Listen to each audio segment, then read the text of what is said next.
Graça e a paz do Senhor, você pode se assentar.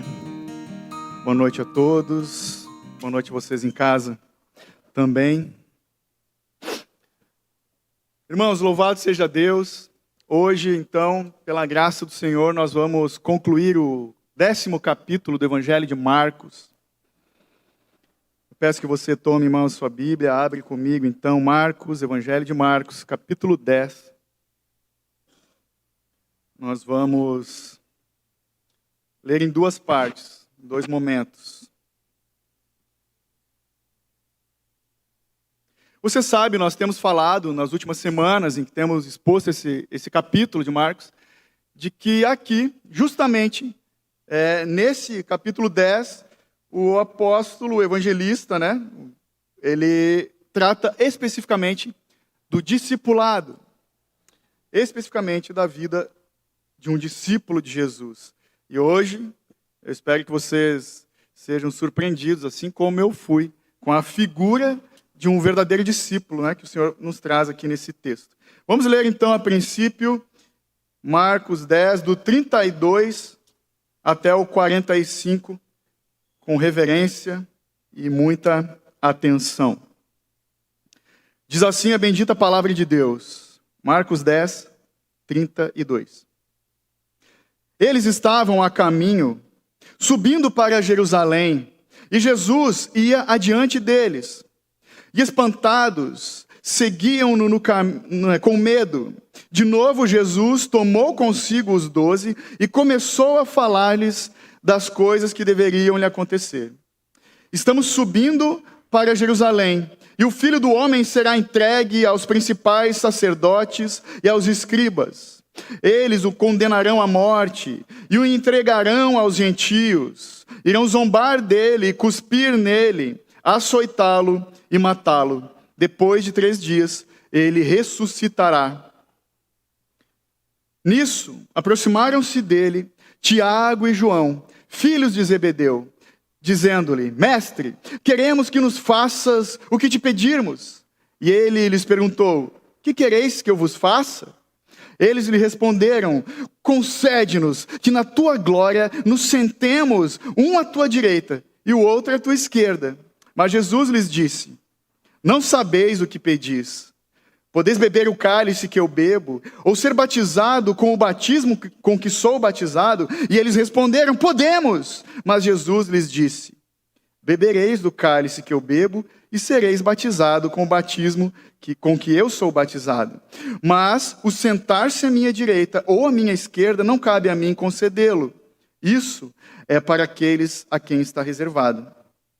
Ouvindo isso, os 10 começaram a indignar-se contra Tiago e João. Então Jesus chamou-os para junto de si e lhes disse: Sabeis que os que são reconhecidos como governantes dos gentios têm domínio sobre eles, e os seus poderosos exercem autoridade sobre eles. Mas entre vós não será assim.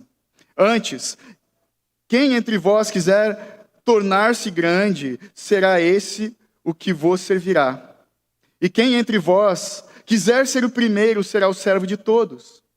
Pois o próprio Filho do Homem não veio para ser servido, mas para servir e para dar a vida em resgate de muitos.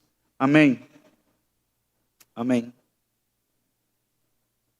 Se alguém precisar de alguma Bíblia que não trouxe a sua, por acaso, nós temos ali no lado Bíblias para te emprestar. Importante que você acompanhe a leitura. Então aqui, a nossa introdução hoje do sermão é justamente esse texto que você acabou de ler comigo, essa passagem. Nós vemos aqui, em primeira instância, Jesus, pela terceira e última vez, ele falando da sua paixão. Lembra? A gente falou do sofrimento de Cristo. É a predição do sofrimento de Cristo. Ele está de novo falando e explicando para os discípulos, só que agora de uma forma muito mais detalhada, de como isso vai acontecer. Eles estão passando pela cidade de Jericó, estão saindo de Jericó em direção a Jerusalém. Ou seja, eles estão no caminho do sofrimento de Jesus, rumo a Jerusalém, onde vai acontecer tudo aquilo que ele leu, que nós lemos, que ele falou ali no começo. Jesus ensina aos seus discípulos, então, na sua proeminência, na humildade e disposição para sofrer. Ele é aquele que se dispõe, em primeira instância, a sofrer e se humilhar.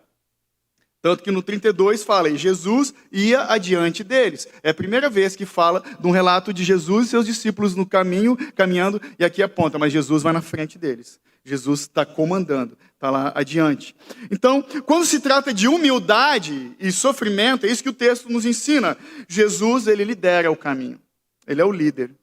Ele é o servo sofredor. Esse é o Jesus, segundo a ótica de Marcos, o servo sofredor. Nós vemos, então, esse relato, como eu falei, bem detalhado, que ele vai ser entregue nas mãos dos principais sacerdotes e escribas, verso 33, e eles vão condená-lo à morte, vão entregá-lo aos gentios, depois 34, vão zombar dele, vão cuspir nele, vão açoitá-lo e, por fim, vão matá-lo. Mas, depois de 3 dias, ele ressuscita. E depois ali segue o texto, com algumas surpresas. De novo, então, agora Tiago e João, eles aparecem. Você deve se lembrar, nós vemos em alguns dias atrás, Pedro, João e Tiago lá no Monte da Transfiguração, né, um destaque desses caras, os mais achegados de Jesus. E agora estão eles ali de novo, os filhos de Zebedeu, diz a palavra, eles eram conhecidos como os filhos do trovão, lembra disso? Ou seja, a galera do agito, aqueles barulhentos, aqueles que agitavam tudo ali, e eles fazem um pedido ousado para Jesus. Eles pedem, então, para se assentar à esquerda ou à direita de Cristo na sua glória. E Jesus, muito calmamente, responde, né? Será que vocês vão beber do cálice que eu bebo e vão ser batizados? Podemos, eles respondem, podemos. Vem em mim, é nós. Né? Então, quando Jesus fala de beber do cálice, ser batizado no mesmo batismo que ele está falando justamente do caminho do sofrimento. Vocês vão passar por humilhação, sofrimento e dor. Pode ficar tranquilo, está tudo certo, vocês vão passar por isso. É isso que ele está falando, mas eles não estão entendendo. É isso que ele fala. Eles não tinham a mínima noção do pedido que eles estavam fazendo para o Senhor. E no verso 40, ali, quando ele diz que não cabe a ele, a Cristo Jesus, conceder isso, é uma expressão extrema da humildade de Cristo, do Filho, do servo bom e fiel, que se sujeita à vontade de Deus Pai. Não cabe a mim, não cabe ao Filho, é o Pai que decide. Só que no 42 até o 45, o finalzinho ali do que a gente leu, ali tem umas pérolas preciosas, uma riqueza no ensinamento de Jesus. Quando Jesus ensina a cada um deles e a nós também sobre o serviço do autossacrifício. E que isso não é apenas um princípio do reino de Deus, o autossacrifício e o serviço, mas é um padrão da própria vida de Jesus. É um padrão que deve ser abraçado por todo aquele que se diz seguidor, discípulo de Cristo. Um padrão a ser abraçado e praticado. Porque a vida a qual o Evangelho nos chama os cristãos, não é simplesmente um sistema ético. Pode, não pode, faz isso, não faz aquilo. Antes eu fazia assim, agora eu faço assado. Não é isso, mas é um caminho para o Senhor. É um avançar constante nos passos de fé para mais perto de Jesus. Jesus, que é o nosso padrão de exemplo a ser seguido, o perfeito. Então aqui nós vemos a chave para o modelo encarnado e comandado por Jesus. E essa chave está nesses versos finais que nós lemos, do 42 ao 45, mas nós podemos resumir esse padrão do servo, do discípulo, em 2 verbos. O verbo servir e dar. Servir e dar. Porque a única função de um servo é doar. Pois doar é a própria essência de Deus. Deus de toda boa dádiva. Mas veja comigo de novo o 45, onde Jesus fala, bem conhecido esse texto. Pois o próprio Filho do Homem não veio para ser servido, mas para servir e para dar a vida em resgate de muitos. Saiba, o papel principal do Filho do Homem é o fato de ele dar a sua vida em resgate por muitos. Ele não está dizendo, eu vou dar a minha vida por todos. Ele não está dizendo, eu vou dar a minha vida pelos judeus, nem pelos gentios. Muitos, entre os judeus e entre os não judeus. E é por isso que eu e você estamos aqui hoje. Esse é o nosso contexto. Eu te convido, então, a fechar os olhos mais uma vez e orar comigo. Bendito Deus e Pai, a Ti nós rendemos graças, Senhor, por essa palavra. Santo Espírito de Deus, nós pedimos que o Senhor nos conduza, ilumina, Pai, os nossos olhos, para que essa palavra venha penetrar os nossos corações e operar transformação de vida em cada um de nós, Pai, para que nós sejamos muito mais do que ouvintes, praticantes da Tua palavra, em nome de Jesus, pelo louvor da Tua glória. Amém. Então, tudo isso que Jesus ensina, Tiago e João, eles não enxergavam, eles não conseguiam ver isso ainda, eles não enxergavam a dinâmica do caminho do discipulado, eles não viam isso. Por quê? Porque eles buscavam o caminho do reconhecimento. Afinal de contas, a gente estava lá no Monte da Transfiguração, nós somos os bons. Eles não entendiam o caminho da doação, eles queriam reconhecimento, eles buscavam o caminho da exaltação ao invés do caminho do sacrifício. Eles buscavam o caminho da fama ao invés do caminho da humilhação. Vamos ler a sequência agora do texto, 46 até o 52, finalizando então o capítulo, que diz assim, na sua Bíblia está lá o subtítulo, Cego de Jericó. E foram para Jericó, quando ele, seus discípulos e uma grande multidão saíam de Jericó. Junto no caminho estava sentado um mendigo cego, chamado Bartimeu, que significa filho de Timeu. Quando ouviu que era Jesus Nazareno, ele começou a gritar: Jesus, filho de Davi, tem compaixão de mim. Muitos o repreendiam para que se calasse, mas ele gritava ainda mais: Filho de Davi, tem compaixão de mim. Jesus parou e disse: chamai-o. Chamaram o cego, dizendo-lhe: coragem, levanta-te, ele está te chamando. Lançando de si sua capa, ele levantou-se de um salto e dirigiu-se a Jesus. E Jesus lhe perguntou: que queres que eu te faça? O cego respondeu: mestre, que eu volte a ver. Jesus lhe disse: vai, a tua fé te salvou. Imediatamente ele recuperou a visão e foi seguindo Jesus pelo caminho. Caso você não saiba, eu estou lendo a Bíblia na versão Almeida século 21. Na NVI, ali quando ele clama, né, o cego Bartimeu, filho de Davi, tem compaixão, a NVI fala: tem misericórdia de mim, que é a versão mais comum. Mas é a mesma coisa.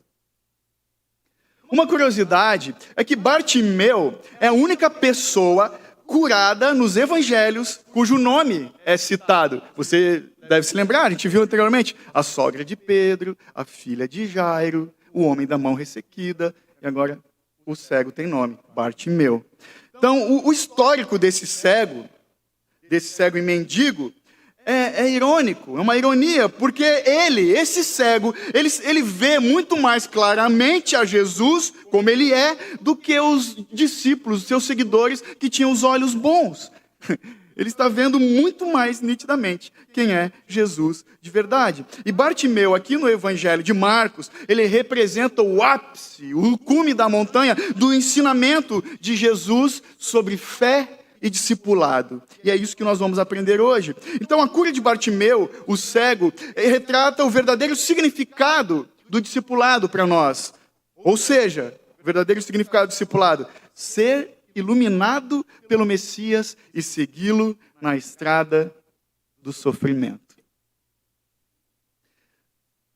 A gente acabou de falei no começo, que o capítulo 10 de Marcos ele está recheado de referências sobre discipulado. Mas nenhum dos discípulos tem a mesma fé e a mesma percepção de discipulado que esse homem cego tem. Eles não têm. Bartimeu, então, ele nos ensina que o verdadeiro discípulo de Cristo Jesus tem fé. Tem fé para ouvir, para clamar a Deus, para ir até Jesus e para segui-lo nos seus passos. E é sobre isso que nós vamos meditar hoje. Então, primeiro, o verdadeiro discípulo de Jesus tem fé na palavra que ouviu. Porque Bartimeu é um mendigo cego que estava à beira do caminho, alguém marginalizado, pobre e deficiente, que era desprezado, você sabe, os doentes eram desprezados na sociedade judaica e na romana também. E a única opção para um cego no mundo antigo era mendigar. Eles não tinham como trabalhar. Hoje os cegos trabalham, se sustentam, mas nesse contexto, nessa realidade, isso era impossível. A única opção para ele era ser um mendigo desprezado à beira do caminho. E aqui também outra curiosidade que nós vemos, acabamos de ler aqui, o último milagre de cura dos evangelhos, antes da crucificação. E esse milagre de trazer a vista ao cego, ele reafirma mais uma vez de que Jesus é o Messias. Bartimeu, você sabe comigo que ele não presenciou, ele não estava nos capítulos anteriores. Não parece, o cego estava lá e ouviu falar, ele não presenciou, ele não estava presente nos outros momentos em que os milagres de Jesus foram operados. Mas, sem dúvida alguma, ele já tinha ouvido falar de Cristo. Ele ouviu falar de Jesus. Então, o verdadeiro discípulo de Cristo tem fé para dar ouvidos à palavra de Deus. Ele atentou, porque, como nos fala o apóstolo Paulo em Romanos 10, 17, como, pois, o 14 primeiro, como, pois, invocarão aquele em quem não creram? E como crerão naquele que não ouviram? E como ouvirão, se não há quem pregue? De sorte que a fé vem pelo ouvir, e o ouvir pela palavra de Cristo. Romanos 10, 14 e 17. Então, qual é a primeira conclusão que nós tiramos desse texto? Bartimeu era cego, ok, óbvio, mas não surdo. Ele tinha ouvido. Então, quando ele ouviu, talvez ali alguém falou para ele, no texto fala que ele ouviu que era Jesus o Nazareno, no 47. Quando ele ouviu, talvez ele tenha perguntado, o que está acontecendo? O que é essa muvuca? E alguém falou para ele, Jesus o Nazareno está passando, diz o texto.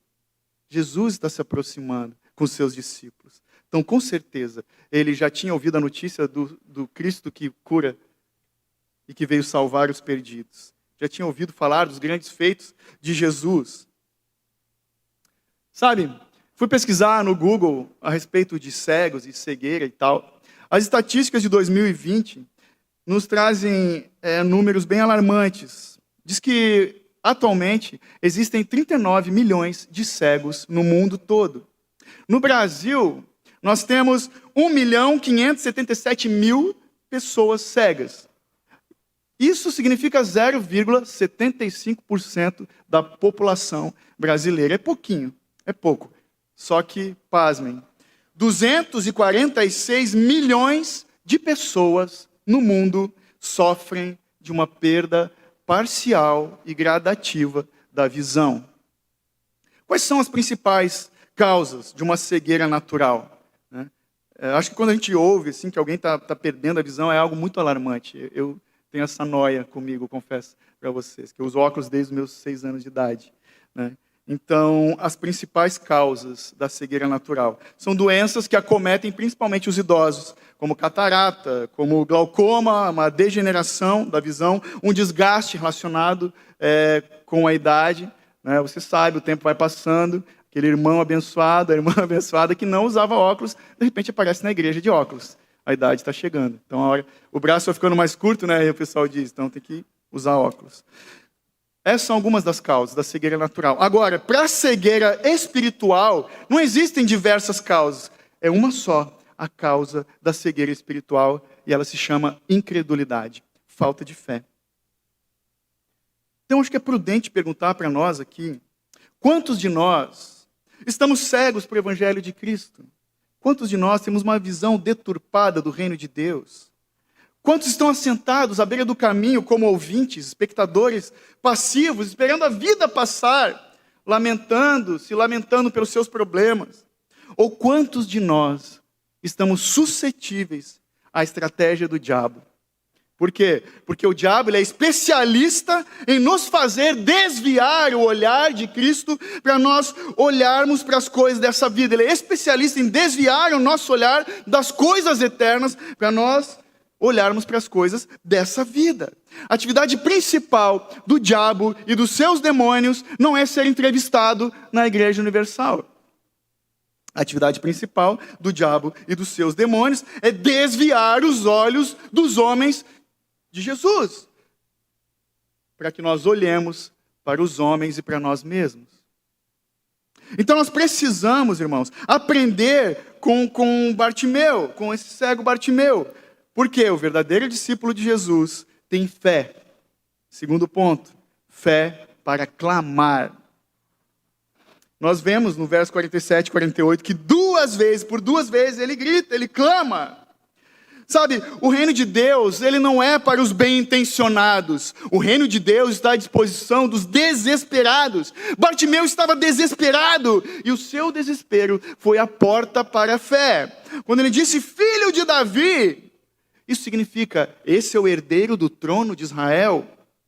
Ele reconhece a Jesus como Messias Salvador. Um Messias, sim, que tinha poder para ressuscitar os mortos e para dar vista aos cegos. Esses dois sinais eram característicos e profetizados de que o Messias que viria, o Salvador, ele teria autoridade e poder para dar vida aos mortos e dar vista aos cegos. Então ele creu e por isso ele clamou. A multidão tentou impedi-lo, você leu comigo? Não, fica quieto, baixa um pouco, segura a onda. Mas não, ele gritou, filho de Davi, tem compaixão de mim, por duas vezes. E olha que maravilhoso, o verso 49, as duas primeiras palavras, leia comigo, Jesus parou. Cara, que fantástico isso, porque a partir daqui, o destino de Bartimeu, ele está ligado a essas duas palavras. A história de Bartimeu muda a partir do que Jesus fez, ele parou. E na sequência, Jesus mandou chamá-lo. Ah, que maravilhoso isso. Quando Jesus para, ouve o clamor dos seus e chama para perto. Veja, para a sociedade, Bartimeu era um estorvo, um mendigo, um deficiente, um improdutivo, um imundo, um pecador. Mas para Jesus, não. Jesus parou e mandou ele vir.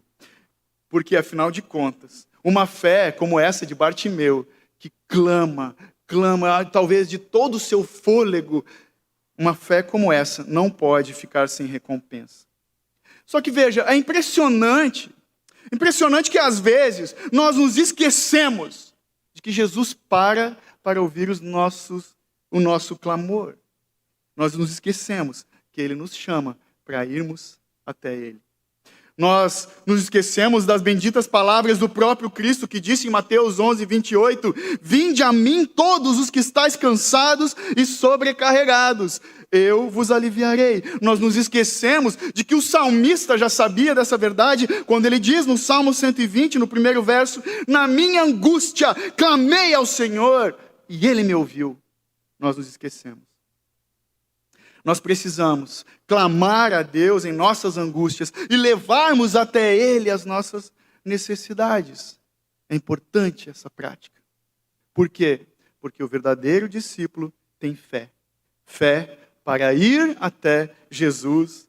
Terceiro ponto. Sabe que quando a Bíblia fala de ouvir, dar ouvidos para o judeu, isso imediatamente significa obedecer. Aquele que dá ouvidos, ele obedece à instrução, ele obedece. Então, por isso, ele clamou, Jesus mandou chamar ele prontamente. Cadê? Olha só o verso 50, que legal. Lançando de si a sua capa, levantou-se de um salto e dirigiu-se a Jesus. A capa de mendigo, né? Você sabe que as roupas eram importantes naquela época. Ele tinha o mendigo tinha uma vestimenta, né, um uniforme, vamos dizer. Então ele lançou de lado aquilo e foi em direção a Cristo Jesus que o estava chamando. Mas, no 51, Jesus pergunta, o que queres que eu te faça? O que queres que eu te faça? Você percebeu que é a mesma pergunta que Jesus fez para Tiago e João antes? Exatamente as mesmas palavras, a mesma pergunta. Só que Bartimeu vai responder de um jeito, de uma forma totalmente diferente. A gente sabe, é óbvio que Jesus sabia da necessidade urgente desse homem cego. E também sabia qual ia ser a sua resposta. Afinal de contas, ele é Deus, sabe de todas as coisas. mas Bartimeu respondeu de uma forma diferente. Enquanto os bonitões lá, os filhos do trovão, eles pedem uma glória extraordinária, um lugar de destaque, Bartimeu pede por saúde. Ele responde, ainda no 51, veja comigo o finalzinho, mestre, que eu volte a ver. Talvez você olhe e analise. A primeira coisa que a gente aprende com essas palavras é que, Bartimeu não era um cego de nascença. Que eu volte a ver. Mas sim, nós aprendemos isso. Só que antes disso, quando ele fala mestre, a palavra original é Rabboni. Rabboni. E Rabboni não era um jeito de chamar um mestre humano. Eles não se dirigiam aos rabinos, aos mestres da lei com essa expressão. Rabboni, o judeu usava somente quando ele ele se dirigia a Deus em oração. O supremo mestre, aquele que tudo sabe, o detentor de todas as coisas. E a resposta dele então foi que eu volte a ver. A gente vê então que Bartimeu, ele tem uma humilde confiança. Ele não pede riqueza, ele não pede poder, ele não pede sucesso. Ele pede apenas para voltar a enxergar. Ele pede uma coisa básica, comum, natural, normal. A gente sabe que esse tipo de coisa, um pedido normal, sabe, tipo aquelas campanhas de Natal que as empresas fazem, que pedem para as crianças escreverem cartas, o que você quer ganhar de Natal, né? Aqui é muito comum isso. E às vezes a gente se surpreende com os pedidos que vêm. Eu quero comer um sanduíche. Eu quero uma camiseta. Eu quero uma Coca-Cola. Sabe? Coisa básica, que para quem tem tudo parece muito comum. Então esse pedido de Bartimeu parece muito pouco, muito comum, muito normal para quem está bem, para quem tem a visão saudável. Mas para aqueles que estão doentes e perturbados, um pedido comum desse aqui é o maior dom de Deus. Alguns irmãos aqui já sabem, a minha mãezinha tem uma degeneração nos seus olhos já há alguns anos, e ela vem tratando, vem lidando com isso. Acho que no olho esquerdo ela tem 20% só da visão. Só que, cara, isso não impede ela de dar as voltas dela, né, quando tudo está normal, ir no shopping, no supermercado, de fazer as coisas, e assistir os filmes dela dublados. Mas uma coisa que ela não reclama, é uma benção, minha mãe. Mas ela pede, poxa, como eu gostaria de poder ler a minha Bíblia de novo. Algumas vezes ela fala isso. Aí eu instalei o aplicativo de áudio da Bíblia, comprei um pendrive, ela ouve a Bíblia dela. Mas veja, uma coisa básica, comum, que eu e você podemos fazer todo o santo dia. E às vezes nós nos esquecemos, deixamos de lado. Nós negligenciamos esse bendito privilégio de lermos as Escrituras, Deus falando conosco. Bartimeu, então, ele pede fé. Tiago e João pedem fama. Bartimeu quer seguir Jesus no caminho. Tiago e João querem se assentar com ele na glória. Eles desejam a glória ao invés do sacrifício. Mesmo que Jesus, já algumas vezes, não é a primeira nem a segunda, né? A gente fala, é a terceira vez que ele fala, olha, vai acontecer tal coisa. Ele é muito claro, muito consistente a respeito do sofrimento que o aguardava. Só que esses discípulos tinham um ouvido seletivo. Eles só ouviam o que eles queriam ouvir. Então, veja, eles queriam a fama.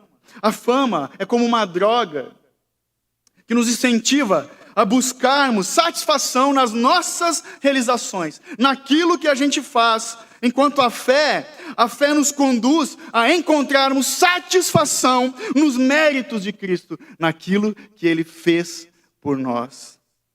A fé não promove fama, nem qualquer outro objetivo egocêntrico, porque o foco da fé é amar e seguir Jesus.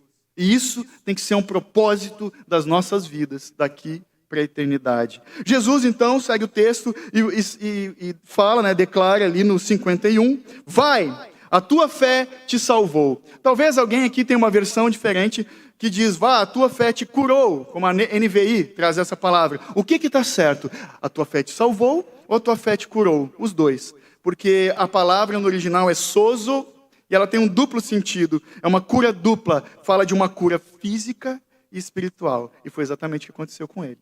Ele foi curado da sua visão e automaticamente, imediatamente, começou a seguir Jesus no caminho. É o que diz o texto. Então nós vemos que Jesus não fez algo por ele. Ele fez algo com esse homem. Ele fez algo com esse homem. Ele transformou Bartimeu, o mendigo, para Bartimeu, o discípulo que segue Jesus no caminho, depois que ele respondeu a pergunta: o que queres que eu te faça? Qual seria a nossa resposta diante dessa pergunta? Pensa, se Jesus perguntasse para mim e para ti hoje, e aí, o que você quer que eu faça? Será que nós pediríamos as coisas da fé ou da fama? Nós pediríamos mais alegria, sucesso, estabilidade nessa vida? Ou nós pediríamos mais satisfação naquele que pode nos dar, só naquele que pode nos conceder a vida eterna? Uma das nossas orações, irmãos, diárias tem que ser: Senhor, me dá força e fé para que eu continue firme no caminho. Eu te incentivo a pedir isso. Sabe, diante desse testemunho, vamos dizer, desse irmão Bartimeu aqui, quantas vezes eu e você somos orgulhosos quando nós não vamos em busca de auxílio? Quantas vezes alguns se veem como um incômodo para os outros, para Deus? É o tipo de gente que fala: não, estou com problema, mas eu vou ficar na minha, não vou incomodar ninguém, não vou pedir ajuda. Essa é uma atitude de quem ainda está sentado à beira do caminho. Alguém que está vivendo tipo um cego, que não entendeu ainda o caminho do discipulado. Alguém que está vivendo uma fé de esmolas.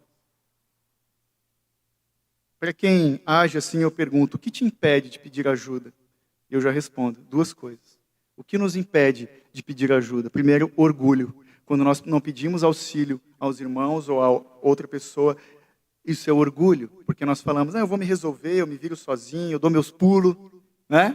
Nós vivemos numa independência, quando o Evangelho nos chama para vivermos em comunidade, numa interdependência. Quer saber mais sobre isso? Venha na quarta-feira, se você não veio ainda. E a segunda resposta, o que nos impede de pedir ajuda, é a falta de fé, é a incredulidade. Porque quando nós não levamos diante de Deus as nossas necessidades, não vou incomodar Deus, é falta de fé.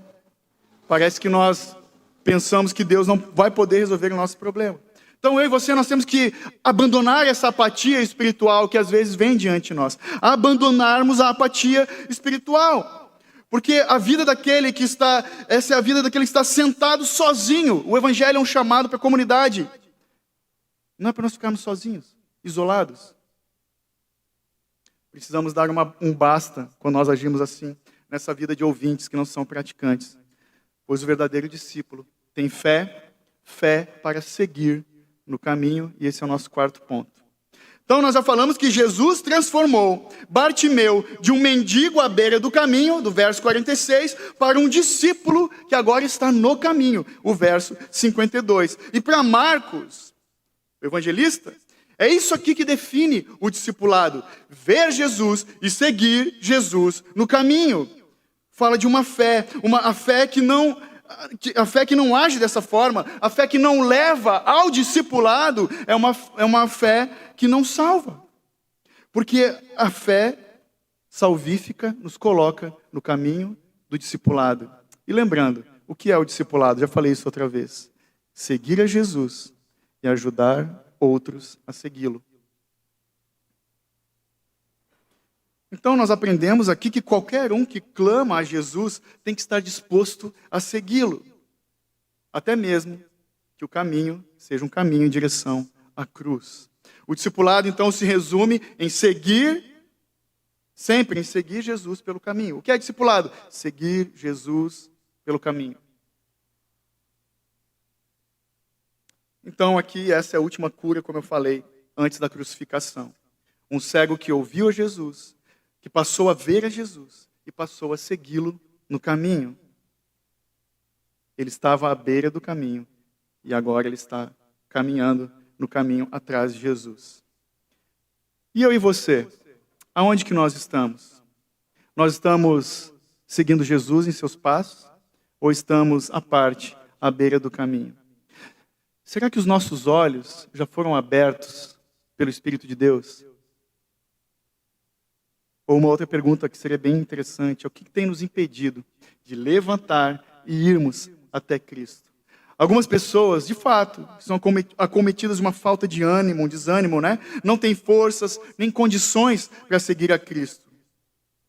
O que tem que ser feito, então? Clamar, pedir ajuda ao Senhor. Senhor, ajuda-me.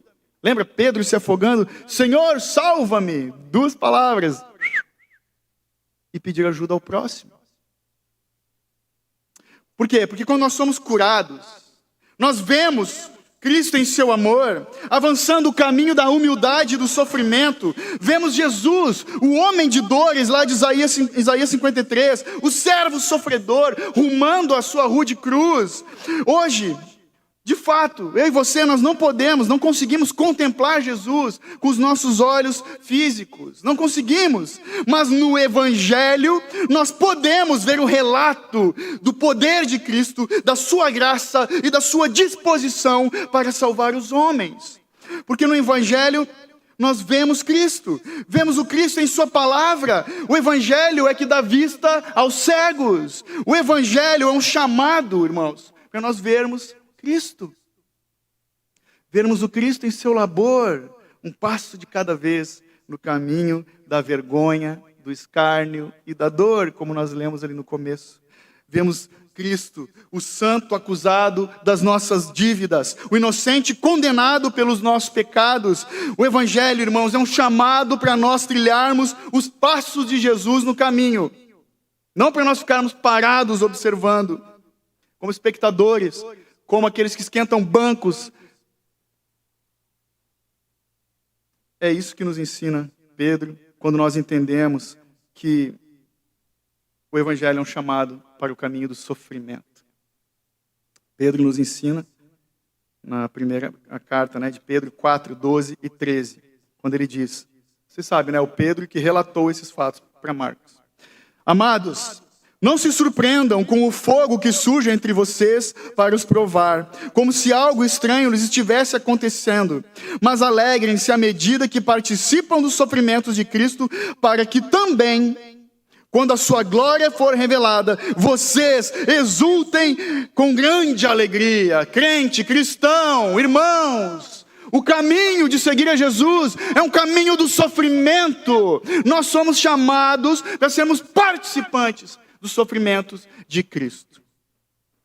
Então, se a tua vida está muito fácil, duvide, questione a sua fé.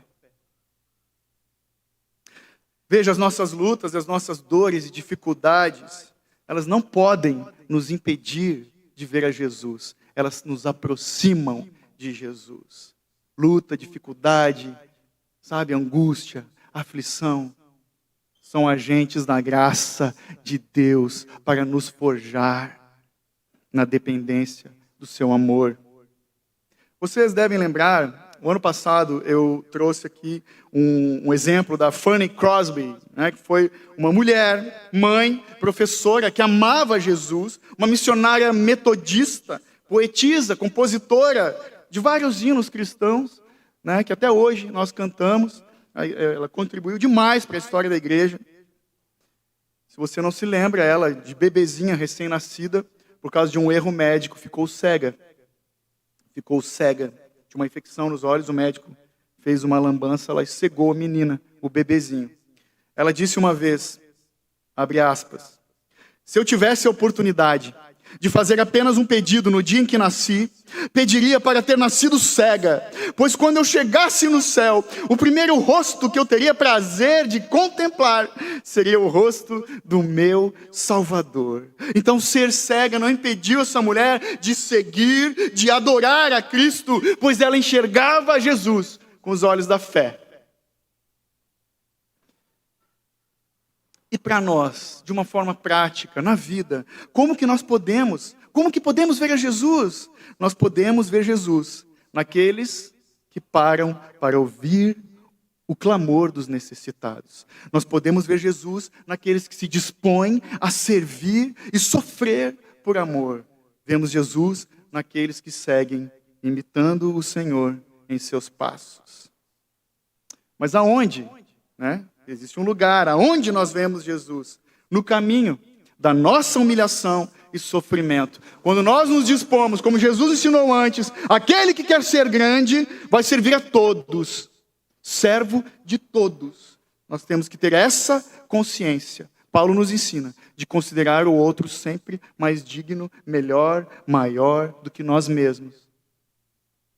Onde vemos Cristo? No caminho das nossas dores, das nossas perdas e desilusões. Vemos Jesus no caminho da nossa miséria, da nossa fraqueza e aflição. Vemos Jesus nos sustentando os passos no caminho, no dia da angústia. Nós vemos o Cristo com seus braços estendidos de amor. Vemos o Cristo que venceu a morte por nós. Vemos o Cristo que nos chama e diz, como ele falou em João 11:40, não lhe falei, se você cresce, veria a glória de Deus.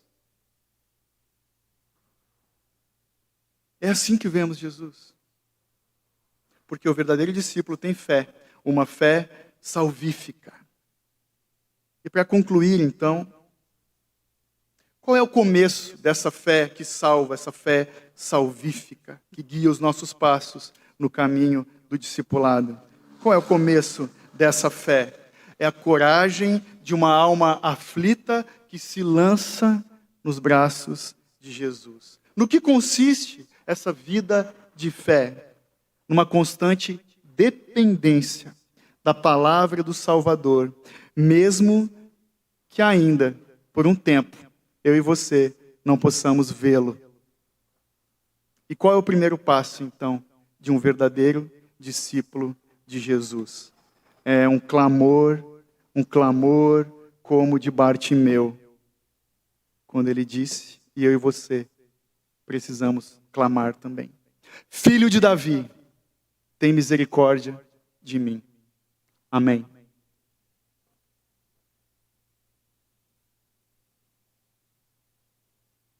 Louvado seja Deus.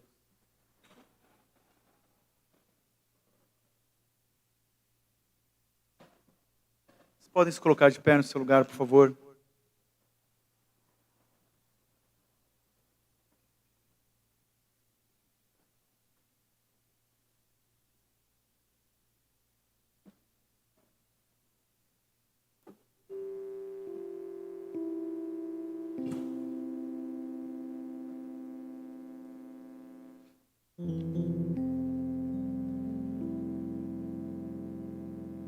Irmãos, é muito importante um exercício que eu vou propor para nós aqui. Que a gente, quando escreve o sermão e ora e estuda, a gente conversa entre nós três aqui. A gente fala, resume a tua mensagem em uma frase. Esse é um exercício bem legal. Faça esse exercício quando você ouve as mensagens. Nós poderíamos resumir essa mensagem de hoje, de que o Evangelho nos chama para o caminho do sofrimento e da humilhação. Mas ele nos chama para um caminho onde nós não estamos desamparados, nunca. No caminho, sempre há o Cristo que enxuga as nossas lágrimas, que nos sustenta e nos faz avançar nos passos da fé.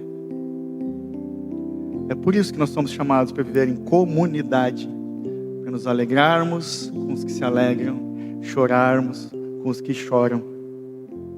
O mais profundo desejo do meu coração, dos nossos corações enquanto liderança, é nós olharmos uns nos olhos dos outros e vermos disposição em servir, em amar, em perdoar, em cuidar um do outro, sem fórmulas, sem estratégias, na prática, na vivência, sabe? É assim que tem que ser. Vamos orar? Bendito Deus e Pai, muito obrigado pela Tua santa palavra, ó Senhor.